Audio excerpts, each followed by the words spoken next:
Hello, welcome back to my YouTube channel. Okay, so today we're going to be talking about being being uniquely you. I'm just going to use myself as an example. Growing up, I struggled with being me a lot. I struggled with being me a lot. Now, when I hear people say stuff like, no matter what you do, Eche will always be Eche. No matter where she goes, Eche will always be Eche. I'm like, ha! If only you know the story.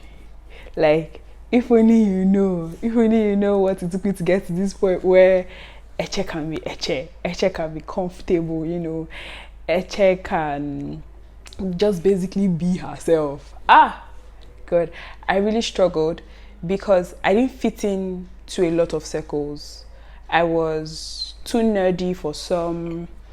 I was too boyish for some. I was a girl, so I couldn't fit in with the boys, obviously. And then I used to enjoy and cry a lot, so my brother did not like me playing with him and his friends. Then I was a lot.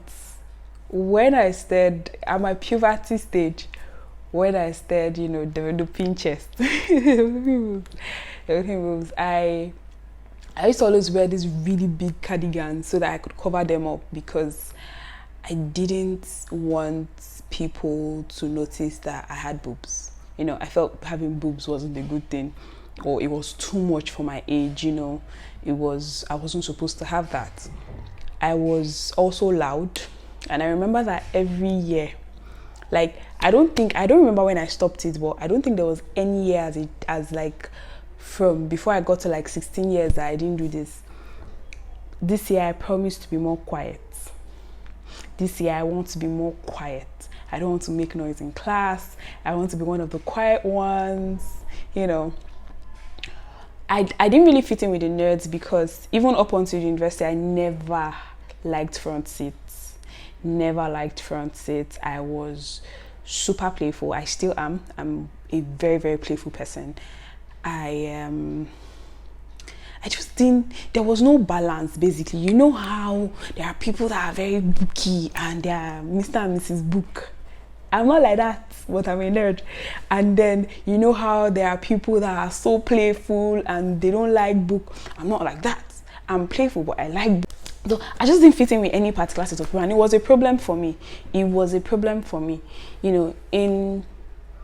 remember in my SS3, my SS2, there was one time that I also had body confidence issues, and there was one time that I really wanted to lose weight, and I was tired of taking food to school because my classmates were always yabbing me, and so I wanted to lose weight.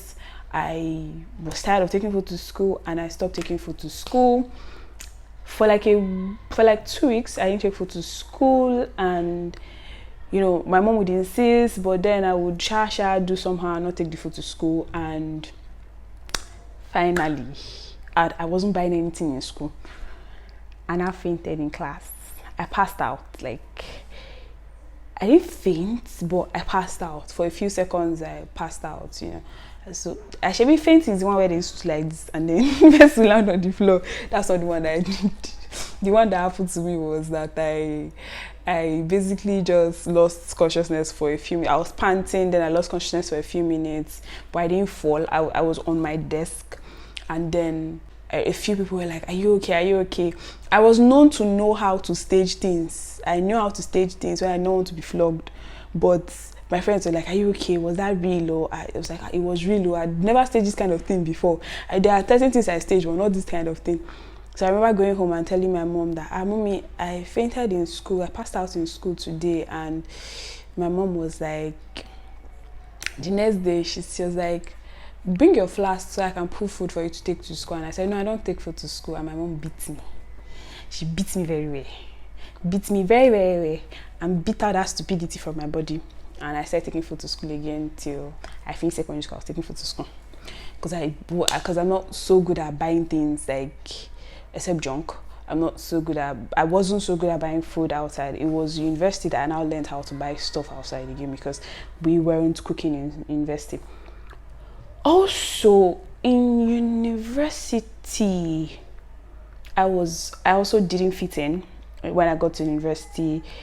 I attended Benson outside university, and in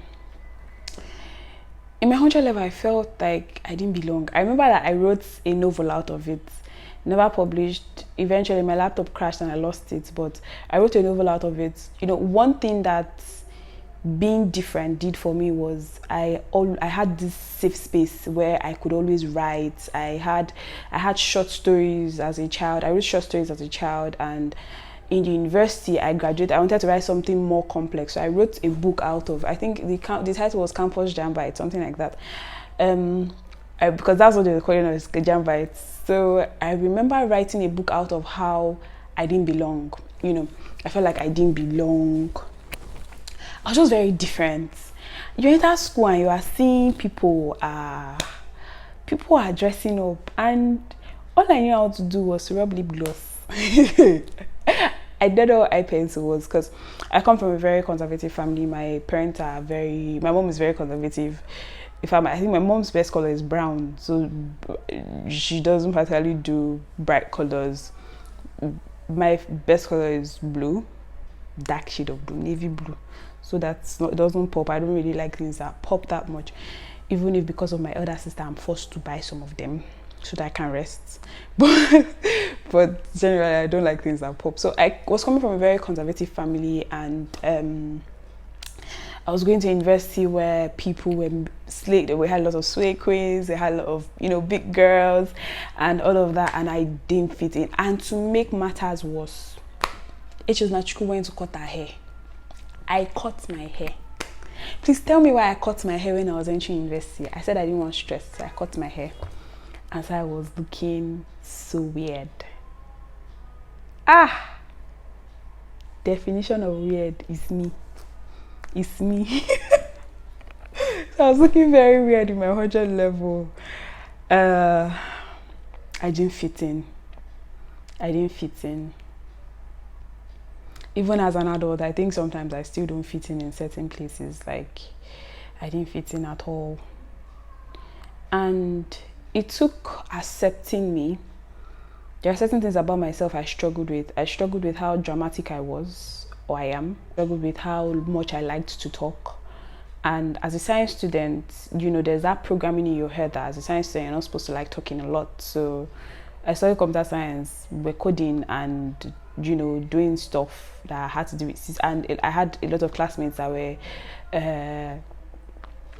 socially awkward. And then I liked talking, and, you know, it just didn't fit into the persona of what my course was supposed to be like, what people in my course were supposed to be like. So just be you. I have a friend who dumps down for people, you know, she dumps down for guys. So she would go to a setting and she'd meet a guy, and she'd start looking for conversations around what the guy wants to talk about. So if she doesn't know anything about it, she'll probably Google it, or if she doesn't Google it, she'd just be quiet all through. Steer the conversation in your path. You're a very intelligent person. Like, do you have to talk about just what he wants to talk about? What about what you want to talk about? Doesn't that matter?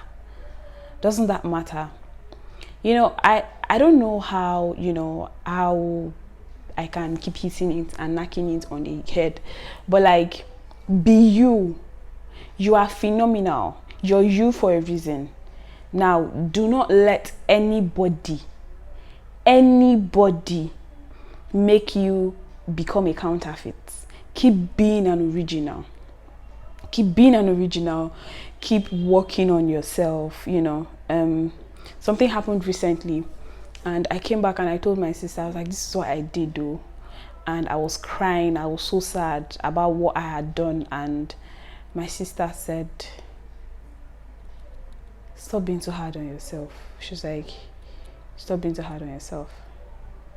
And I told a friend of mine again, I was like, this is what I did. Like, I feel terrible. How could I? How can I? And he said, if it was someone else, what would you tell the person? And I said, I'll tell the person that you messed up, but you can do better, and this doesn't define you, and you just need to work on this particular part of yourself. And he was like, then say that to yourself. Say that to yourself. Say that to yourself. Keep saying it to yourself and keep working on it. Work on it till that is no longer a trait that you have.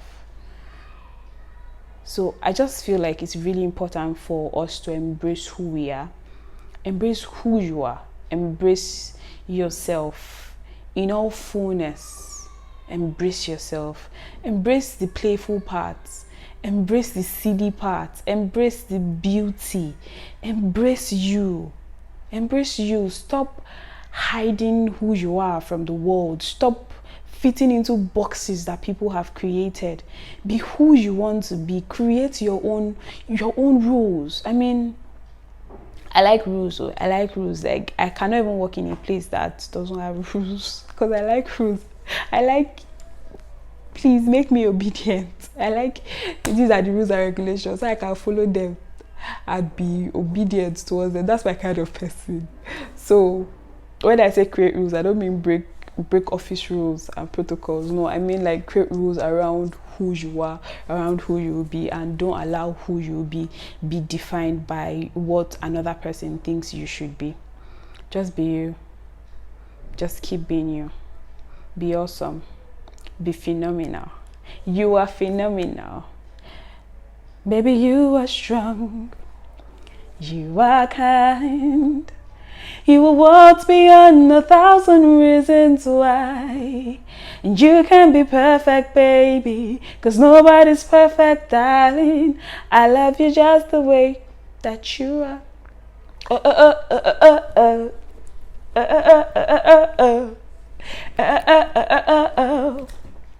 'Cause you know you're perfect. 'Cause you... Please, I don't usually know the complete lyrics of the songs. Be singing the lyrics, let me be singing my lyrics that But I love the song by Tatiana, Like You. There is nobody like you. Keep being you.